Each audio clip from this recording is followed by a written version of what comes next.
والصلاة والسلام على من لا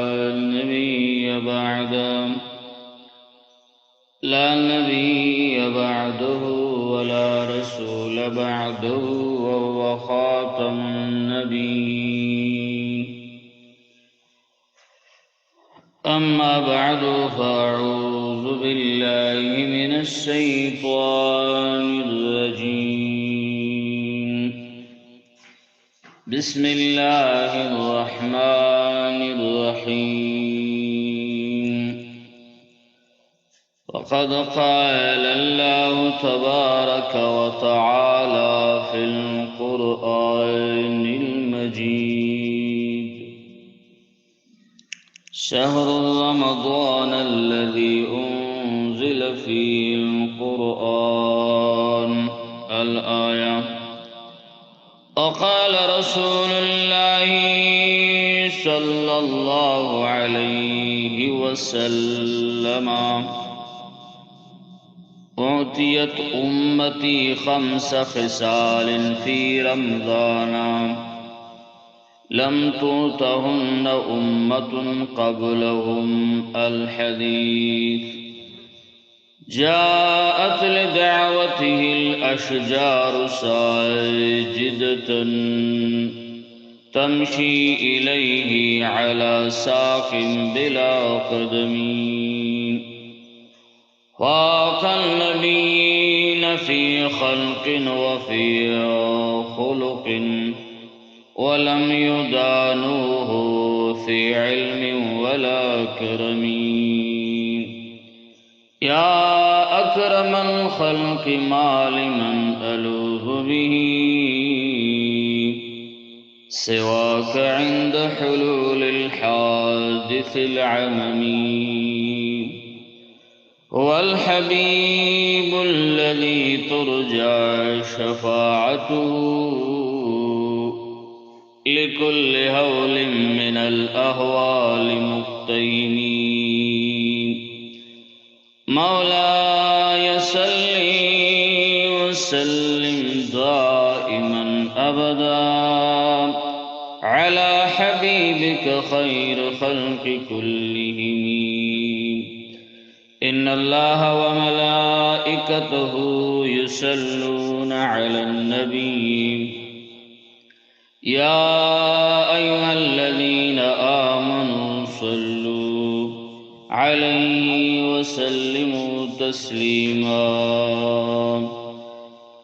اللهم صل على سيدنا ومولانا محمد وعلى آل سيدنا ومولانا محمد وبارك وسلم وصل عليه.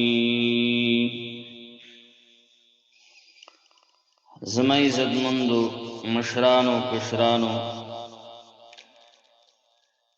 الله پاک میاشت رمضان او روجا الله تعالی ټول امتونو ته ورکړی ده. آدم علیہ السلام نا تر پیغمبر علیہ السلام پوری ټول انبیاء کرام او امتونو ته الله پاک میاشت رمضان روزه ورکړی ده. خو پیغمبر علیہ السلام فرمای چې کوم دی امت الله پاک کوم خصوصیات د میاشت د رمضان ورکړي، د یو امت تم الله تعالی نو ورکړي دا خصوصیات. دا خصوصیات الله پاک آدم علیہ السلام نا تر نبی السلام پورې څومره انبیاء کرام تیر شوي، هغه امت لپاره الله پاک دا خصوصیات نو ورکړي چې کوم خصوصیات دی امت الله تعالی په میاشت رمضان کې ورکړي. نه د ابراهیم علیه السلام امت ته، نه د موسی علیه السلام امت ته، نه د عیسی علیه السلام امت ته کوم خصوصیت چې الله پاک دی امت دی میاشت د رمضان کې په دې روزي دی ته ورکړي، د یو امت د امتونو ته الله پاک نو ورکړي. پیغمبر علیہ الصلوۃ والسلام فرمایي هغه خصوصیات بیانې چې الله پاک دې امت ته ورکړي. هغه پیغمبر علیہ السلام فرمایي چې اوتیت امتی خمس خصال فی رمضان، الله پاک ورکړي زما امت ته 15 خصلتونه، یا مطلب 15 سيزونه شرافتونه لم تعطهن امه قبلهم. الله پاک یو امتون لرا مخکینی ته دا خصوصیات، دا سيزونه، دا شرافتونه الله پاک پر رمضان او د روزي په نیون کو خلق تعالی نو ورکړي. پیغمبر علیہ الصلوۃ والسلام فرمایي دا خصوصیاتنا اول خصوصیات خلوف فم الصائم اطيب عند الله من ريح المسك. پیغمبر علیہ الصلوۃ والسلام فرمایي بدبوئی دخلی د روزدار اطيب عند الله، دا به خوشبویداری پنځ د الله پاک باندې من ريح المسك، دا خوشبوئی د مشکونه.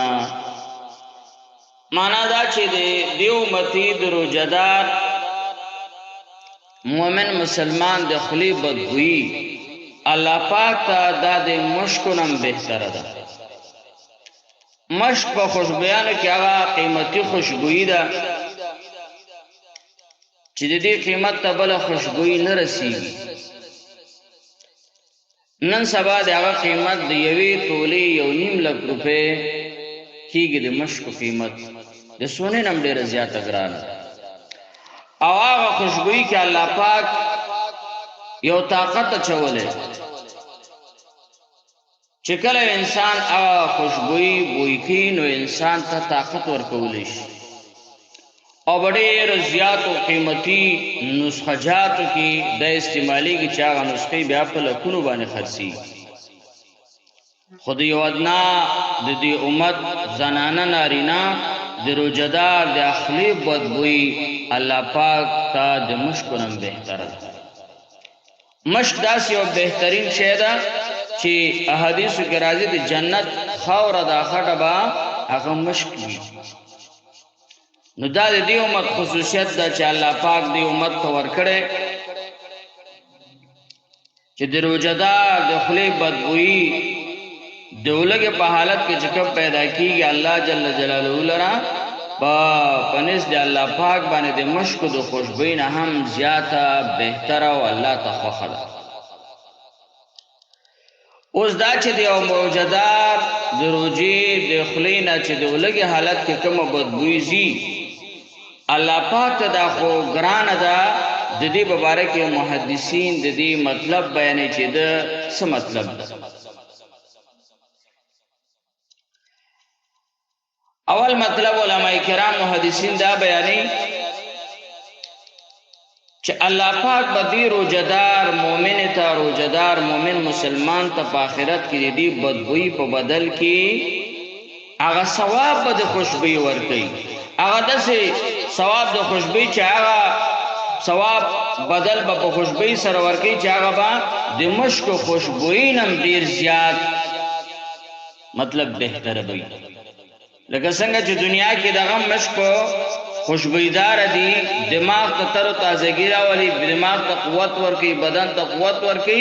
د دې روزدار مؤمن او مؤمن دخلی بدبوئی په بدل کې به الله پاک د دې مشک نه چې موږ او تاسو ته ډیر قیمتي شیخ کاری دنه په خوشبویانو کې قیمتي خوشبوئی نشته.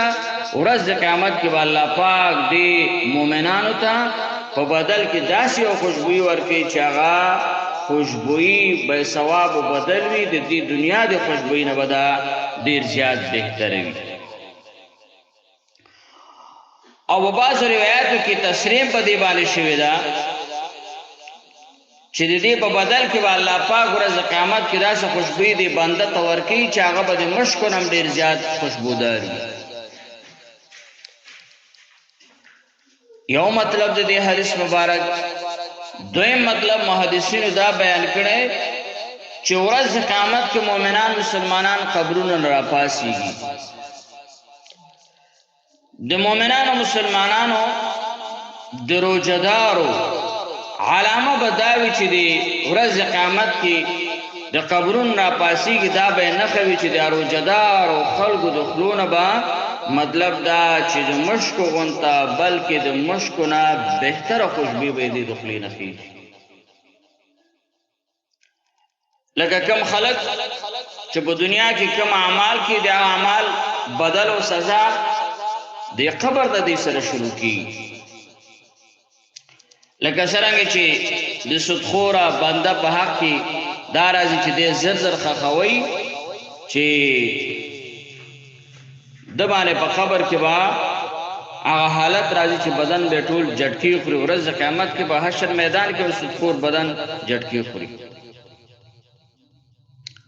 نو د نیکو اعمالو هغه اثر د روجي دا ده چې ورځ قیامت کې قبر نه را پاسیږي د خولې نه به خوشبوئی زی د مشکو نه بهتره خوشبوئی. لکه څنګه حدیث مبارکو کې راځي چې د منځګزار او خلکو حشر میدان کې به دا علامه وي چې دی به د اودسونو اندامونه او د سجدې دا به پړق وهي.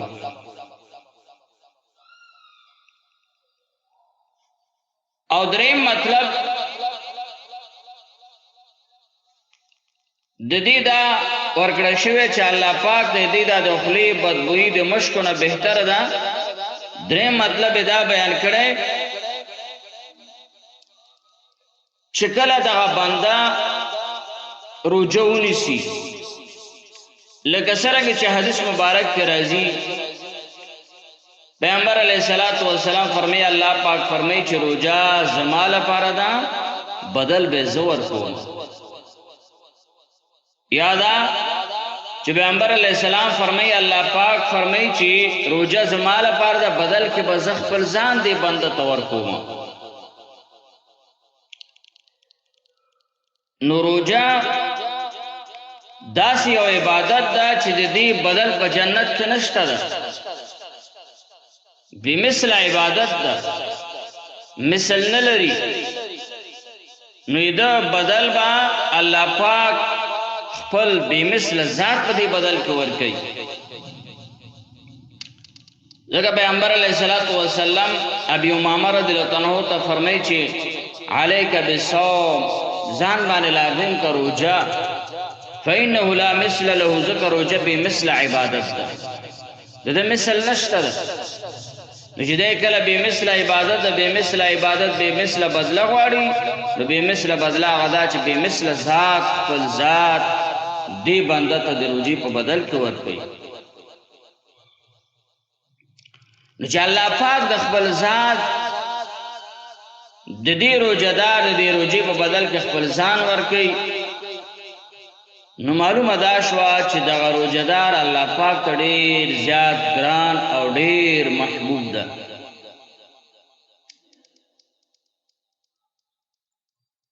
پیغمبر علیه الصلاۃ والسلام د خولې دا بدبوی به ډېره بده ګڼله او زمونږ استاسو هم مزاج دا ده چې دا خولې بدبوی ډېر بد شی ده سړی ته کرکه کوي.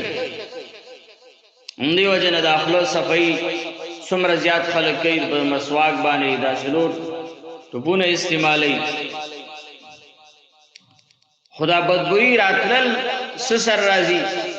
عمر رضی الله عنه فرمایي چې څوک د سهار مانځه نه پس چې مونځ وکړي او دی وده شي د دې انسان د خولې نه به بدبوی خیږي.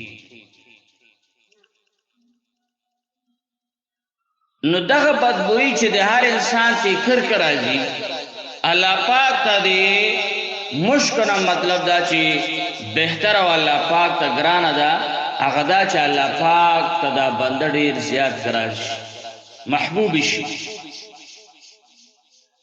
مثال په طور زنانه باندې بدبوی بدلږي د ګندګي بدبوی هماغه زنانه چې مثال خپل ماشومي خپل اولادي هغه امتیاز یو کی هغه په بد نه لګي او کوم دغه زنانه د بل ماشوم بدبوی په پوزه ولګي زړم خرابيږي او زړه مرته کچا کچا کیږي طبيعت هم خرابيږي مخم تیاړي.